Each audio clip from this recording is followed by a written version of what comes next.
નમસ્કાર, ઉજાસ ટીવીમાં હું પંકજ આપનું સ્વાગત કરું છું. આજના તારીખ 31મી ડિસેમ્બર અને બુધવારના અમેરિકાના મુખ્ય સમાચારોમાં જોઈએ તો અમેરિકામાં વસતા ગુજરાતી આધેડની તેના જ દીકરાએ હત્યા કરી નાખી હતી. પટેલ પરિવારને તહેસ નહેસ કરનારો આ કળયુગી કપૂત હાલ જેલના સળિયા પાછળ છે. ત્યારે આ દીકરાએ કોર્ટમાં જે વાત કરી તેનાથી પોલીસ પણ ચોંકી જાય તેવો ખુલાસા કર્યા અને નવો વળાંક આ કેસમાં આવ્યો છે. આ સિવાય વાત કરીશું ટ્રમ્પે ઊભી કરેલી મુશ્કેલીઓના કારણે ગુજરાતીઓને અમેરિકામાં ડગલે ને પગલે જોખમ સામે આવી રહ્યું છે. અમેરિકામાં વસતા ગુજરાતીઓ હાલ રજાઓના માહોલમાં પણ ઘરમાં જ પુરાઈ રહેવા મજબૂર બન્યા છે. આમ છતાં જો હવાઈ મુસાફરી એટલે કે પ્લેનમાં ક્યાંય રવાના થવાના હોય તો 100 વાર વિચાર કરવો પડે તેવી સ્થિતિ ઊભી થઈ છે. તેની ડિટેલ્સમાં વાત કરીશું. ઉપરાંત જોઈશું કે મહેસાણાના એક યુવકે અમેરિકા જતી વખતે જે ભૂલ કરી હતી તે તેને વર્ષો પછી ભારે પડી છે. આ ભૂલ પાસપોર્ટમાં કરી હતી જેથી તેને જેલવાસ થયો છે. ચાલો આ તમામ સમાચારો જોઈએ વિસ્તારથી. શું કોઈ દીકરો પોતાની ધાર્મિક ફરજ સમજીને પોતાના જ પિતાની ક્રૂરતાપૂર્વક હથોડાના ઘા ઝીકીને હત્યા કરી શકે ખરો? અમેરિકાના ઇલિનોઇસ રાજ્યના શામ્બર્ગ શહેરમાં એક એવી હૃદયદ્રાવક ઘટના બની છે જેમાં 28 વર્ષના યુવાને ઊંઘતા પિતા પર જ હથોડાથી હુમલો કરીને તેમને મોતના ઘાટ ઉતારી દીધા. અને જ્યારે પોલીસ આવી ત્યારે તેણે જે કારણ આપ્યું તે સાંભળીને આખું અમેરિકા અને ગુજરાતનું વડોદરાનું પરિવાર સ્તબ્ધ થઈ ગયું છે. આજના આ વિશેષ વિડીયોમાં આપણે વાત કરીશું એક એવા પૂતા પુત્રની જે માનસિક બીમારીનો શિકાર હતો અને જેણે થેન્ક્સગિવિંગના પવિત્ર દિવસે જ પોતાના ઘરને લોહીથી લથબથ કરી દીધું. આ ઘટના 29 નવેમ્બર 2025ના રોજ સવારે બની જ્યારે શામ્બર્ગના સાઉથ સેલમ ડ્રાઈવ વિસ્તારમાં રહેતા 67 વર્ષીય અનુપમ પટેલની તેમના જ પુત્ર અભિજીત પટેલે હત્યા કરી નાખી. મૂળ વડોદરાના આ પરિવારમાં અનુપમભાઈ ડાયાબિટીસથી પીડાતા હતા અને કામ કરી શકતા નહોતા, જ્યારે તેમના પત્ની ઘરના એકમાત્ર કમાનાર સભ્ય હતા. ઘટનાના દિવસે સવારે 5:45 વાગ્યે માતા કામ પર ગયા અને ઘરે પિતા પુત્ર એકલા હતા. ત્યારે અભિજીતે પિતાના બેડરૂમમાં ઘૂસી જઈ હથોડાના ઘા માર્યા અને તેમનો જીવલેણ હુમલો કર્યો, જેના કારણે પિતાનું મૃત્યુ થયું. માતાને સવારે 8 વાગ્યે નિયમિત ફોન ન મળ્યો એટલે પિતાનું ગ્લુકોઝ લેવલ ઘટતું દેખાયું. ત્યારે તેમને ચિંતા થઈ અને 10:30 વાગ્યે ઘરે પહોંચતા જ પુત્રએ ઠંડા કલેજે કહ્યું, મેં પિતાની કાળજી લઈ લીધી છે, તમે અંદર જઈને તપાસો. અંદરનું દ્રશ્ય જોઈ માતાના પગ નીચેથી જમીન સરકી ગઈ, કારણ કે અનુપમભાઈ લોહીમાં લપેટાયેલા હતા અને તેમનું મૃત્યુ થઈ ચૂક્યું હતું. તપાસમાં જાણવા મળ્યું કે અભિજીતને સ્કિઝોફ્રેનિયા નામની ગંભીર માનસિક બીમારી હતી અને તેણે પોલીસને જણાવ્યું કે પિતાની હત્યા કરવી એ તેની ધાર્મિક ફરજ હતી, કારણ કે પિતાએ બાળપણમાં તેની સાથે અત્યાચાર અનાચાર કર્યો હતો. જોકે ડૉક્ટર આ વાતને માત્ર એક ભ્રમ ગણાવી રહ્યા છે. નવાઈની વાત તો એ છે કે અભિજીત વિરુદ્ધ પહેલાથી જ પ્રોટેક્શન ઓર્ડર અમલમાં હતો, જે મુજબ તે પિતાની નજીક નહોતો જઈ શકતો. છતાં માનસિક અસ્થિરતાને કારણે પરિવારે તેને ઘરમાં જ રાખ્યો હતો. અભિજીત અગાઉ યુનિવર્સિટી ઓફ ઇલિનોઇસનો વિદ્યાર્થી હતો, પરંતુ ખરાબ વર્તનના કારણે તેને કોલેજમાંથી કાઢી મૂકવામાં આવ્યો હતો. હાલમાં કુક કાઉન્ટી કોર્ટ દ્વારા તેના જામીન નકારવામાં આવ્યા છે અને તેના પર ફર્સ્ટ ડિગ્રી મર્ડરનો ગંભીર આરોપ મૂકવામાં આવ્યો છે. જોકે કોર્ટમાં તેનો ગુનો સાબિત થાય તો તેને 20થી 60 વર્ષની જેલની સજા થઈ શકે છે. જોકે બચાવ પક્ષની તેની માનસિક સ્થિતિને આધારે કેસ લડવાની તૈયારી કરી રહ્યો છે અને કોર્ટમાં પણ એ જ વાત સાબિત કરવા માટે મથી રહ્યો છે. આ સમગ્ર કેસમાં સુનાવણી દરમિયાન વકીલે કહ્યું કે મારો અસીલ અભિજીત માનસિક બીમાર છે અને તેણે તેના પિતાની હત્યા કરી નથી. પિતાએ પુત્રની હત્યા કરી છે. જગજાહેર છે, છતાં પણ કોર્ટમાં આ રીતનું જૂઠાણું ચલાવવામાં આવ્યું ત્યારે પોલીસ પણ ચોંકી ગઈ હતી. શું તમે અમેરિકામાં રહો છો અથવા તમારા કોઈ સંબંધી ત્યાં વસી રહ્યા છે? તો સાવધાન થઈ જજો, કારણ કે ડોનાલ્ડ ટ્રમ્પના શાસનમાં એક એવો સનસનીખેજ રિપોર્ટ સામે આવ્યો છે જેણે લાખો ભારતીયોની ઊંઘ હરામ કરી દીધી છે. અમેરિકાના એરપોર્ટ પર એવું તો શું થવાનું છે જેના ડરથી હજારો ગુજરાતીઓએ પોતાની વતનની ટિકિટો કેન્સલ કરી નાખી છે? એક એવો રહસ્યમય આંકડો બહાર આવ્યો છે જે સૂચવે છે હવે અમેરિકામાં રહેવું એ લોખંડના ચણા ચાવવા સમાન છે. અને જો તમે પ્રવાસ કરવાનું વિચારી રહ્યા હો તો આ અહેવાલ તમારા માટે જીવનું જોખમ સાબિત થઈ શકે છે. અમેરિકામાં વસતા ભારતીયો અને ખાસ કરીને આપણો ગુજરાતી સમાજ હાલમાં ભારે ચિંતા અને ભયના ઓથાર હેઠળ જીવી રહ્યો છે.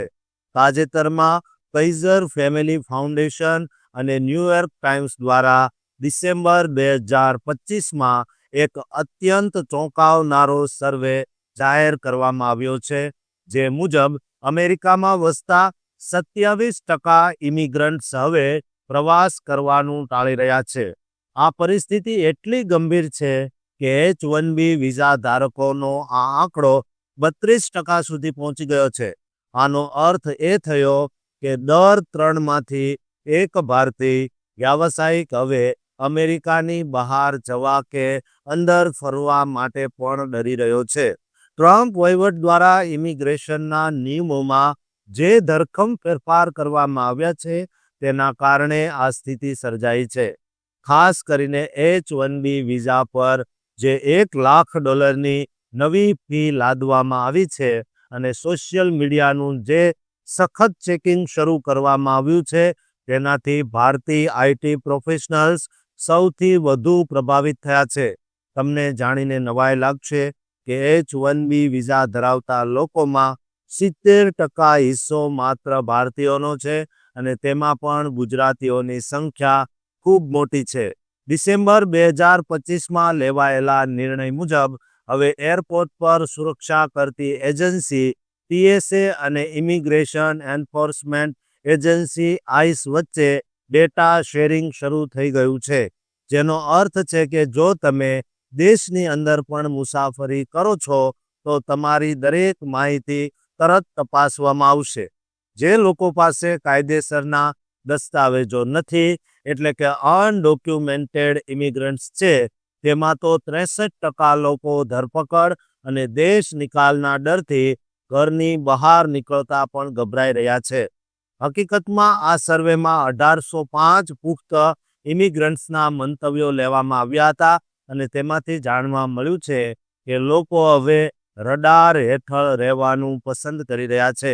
ટેક્સાસમાં રહેતા એક ગુજરાતી આઈટી એન્જિનિયરે પોતાનો અનુભવ જણાવતા કહ્યું કે તેણે ભારત આવવાની ટિકિટ એટલે રદ કરી કારણ કે તેને ડર હતો કે જો તે એકવાર અમેરિકાની બહાર જશે તો વિઝા સ્ટેમ્પિંગમાં થતા વિલંબના કારણે તે કદાચ ક્યારેય પરત નહીં ફરી શકે. અત્યારે હાલત એવી છે કે વિઝા ઇન્ટરવ્યૂ માટેનો સમય જે ડિસેમ્બર 2025માં મળવો જોઈતો હતો તે લંબાવીને ઓક્ટોબર 2026 કે 27 સુધી કરી દેવામાં આવ્યો છે. માઇક્રોસોફ્ટ અને ગૂગલ જેવી મોટી કંપનીઓએ પણ પોતાના કર્મચારીઓને કડક સૂચના આપી છે કે અત્યારે વિદેશ પ્રવાસ કરવાનું ટાળજો, કારણ કે વિઝાના નિયમોમાં થયેલા ફેરફારથી તમારી જોબ અને પરિવાર બંને જોખમમાં મુકાઈ શકે છે. ઇમિગ્રેશન વકીલો પણ ચેતવણી આપી રહ્યા છે કે જો તમે સોશિયલ મીડિયા પર કોઈ રાજકીય કે ધાર્મિક વિવાદિત પોસ્ટ કરી હશે તો તમારા વિઝા રિજેક્ટ થઈ શકે છે. ખાસ કરીને કેલિફોર્નિયા અને ટેક્સાસ જેવા રાજ્યોમાં જ્યાં ગુજરાતીઓની વસ્તી વધારે છે, ત્યાં લોકોએ દિવાળી અને નવા વર્ષના વેકેશનના પ્લાન પડતા મૂક્યા છે. આ એક એવો સમય છે જ્યાં અમેરિકામાં વસતા ભારતીયો માટે એક તરફ આર્થિક પ્રગતિની તક છે તો બીજી તરફ કાયદાકીય ગૂંચવણોનો પહાડ છે. ટ્રમ્પ વહીવટના બીજા કાર્યકાળમાં જે રીતે ઇમિગ્રેશન, ઓવરસ્ટે અને નિયમોના ભંગ બદલ કડકાઈ બતાવવામાં આવી રહી છે, તે જોતા આગામી 2026નું વર્ષ પણ પડકારજનક રહેવાની શક્યતા છે.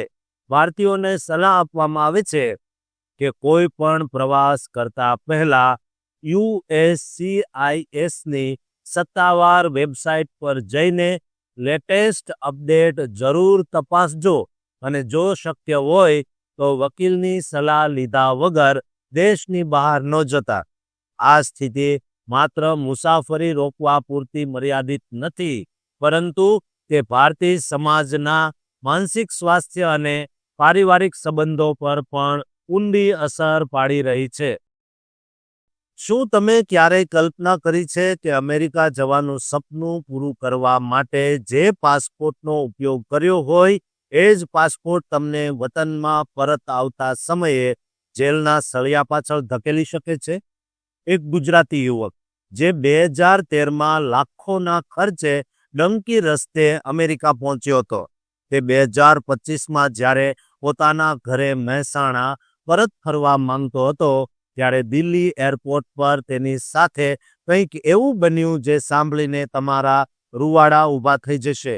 અમેરિકાની ધરતી પરથી તો તે હેમખેમ નીકળી ગયો, પણ દિલ્હીના ઇન્દિરા ગાંધી ઇન્ટરનેશનલ એરપોર્ટ પર ઇમિગ્રેશન અધિકારીઓની નજરે એક એવી ભૂલ પકડી પાડી કે જેણે આખા કૌભાંડનો પર્દાફાશ કરી દીધો.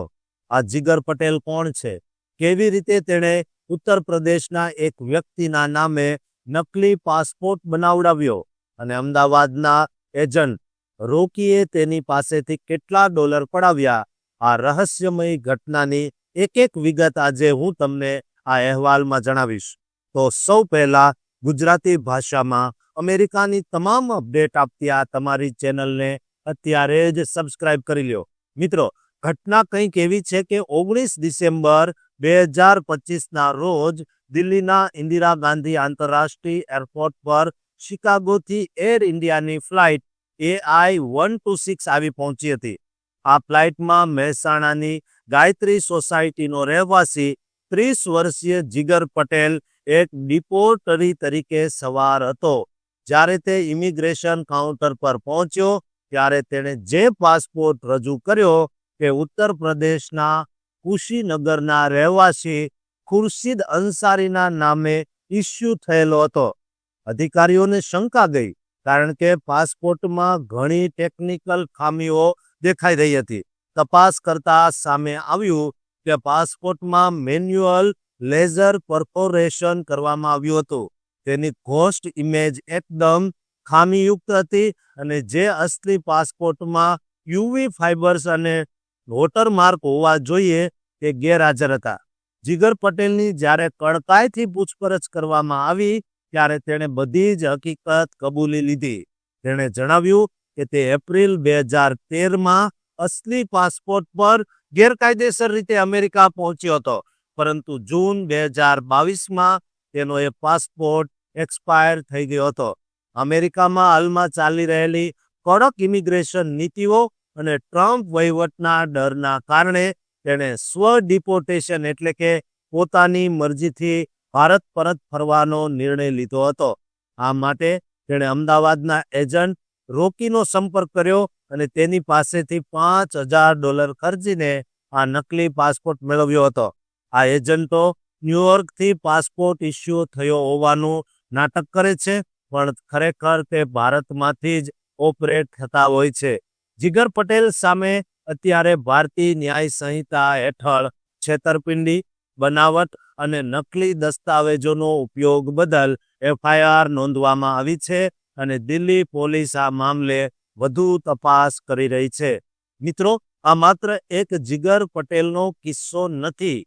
વર્ષ 2025માં અત્યાર સુધીમાં અડધો ડઝનથી વધુ ગુજરાતીઓ નકલી પાસપોર્ટ સાથે દિલ્હી એરપોર્ટ પર પકડાઈ ચૂક્યા છે, જેમાં જુલાઈ મહિનામાં એક 65 વર્ષીય વડીલ અને સપ્ટેમ્બરમાં મહેસાણા તથા અમદાવાદના અન્ય યુવકોનો પણ સમાવેશ થાય છે. અમેરિકામાં હાલમાં લગભગ 1 લાખથી વધુ ગુજરાતીઓ અનડોક્યુમેન્ટેડ રીતે વસી રહ્યા છે અને તેઓ જ્યારે પરત આવવા માંગતા હશે ત્યારે પાસપોર્ટ રિન્યુઅલની સમસ્યા નડી શકે છે. ઇન્ડિયન એમ્બેસી ગેરકાયદે એન્ટ્રીના કિસ્સામાં ઘણીવાર મદદ નથી કરતી, તેથી લોકો લાખો રૂપિયા આપીને એજન્ટોની જાળમાં ફસાઈ જાય છે. એજન્ટો ઘણીવાર ખોવાઈ ગયેલા પાસપોર્ટનો ડેટા ચોરી કરીને તેના પર બીજાનો ફોટો લગાવી નકલી પાસપોર્ટ તૈયાર કરે છે. ખાસ કરીને મહેસાણા અને સાબરકાંઠાના વિસ્તારમાં આવા એજન્ટોનું મોટું નેટવર્ક કાર્યરત છે. નિષ્ણાતો સલાહ આપે છે કે જો તમારે પરત આવવું જ હોય તો પોલીસમાં પાસપોર્ટ ખોવાયાની ફરિયાદ કરી ઇમરજન્સી સર્ટિફિકેટ મેળવવું એ કાયદેસરનો અને સુરક્ષિત રસ્તો છે. નહીં તો જીગર પટેલની જેમ વતનમાં પગ મૂકતાની સાથે જ જેલની હવા ખાવાનો વારો આવી શકે છે. એજન્ટો જે 20-25 ગણો વધુ ખર્ચ વસૂલે છે તે માત્ર તમારી મજબૂરીનો ફાયદો ઉઠાવે છે. આ ઘટનાએ અમેરિકામાં રહેતા ગુજરાતી સમાજમાં ભારે ફફડાટ ફેલાવી દીધો છે, કારણ કે 2026માં પણ અમેરિકાની ઇમિગ્રેશન નીતિઓ વધુ કડક થવાની શક્યતા છે. આ સમગ્ર મામલે અત્યારે તપાસ એજન્સીઓ એજન્ટ રોકી અને તેના જેવા અન્ય નેટવર્ક સુધી પહોંચવા માટે સીસીટીવી અને પેસેન્જર લોગની તપાસ કરી રહી છે. તમે પણ જો અમેરિકામાં હોવ કે તમારા કોઈ સ્વજન ત્યાં હોય તો તેમને આ કાયદાકીય જોખમો વિશે જરૂરથી વાકેફ કરજો અથવા આ વિડીયો શેર કરજો અને આ ચેનલને સબસ્ક્રાઇબ કરવાનું ભૂલતા નહીં.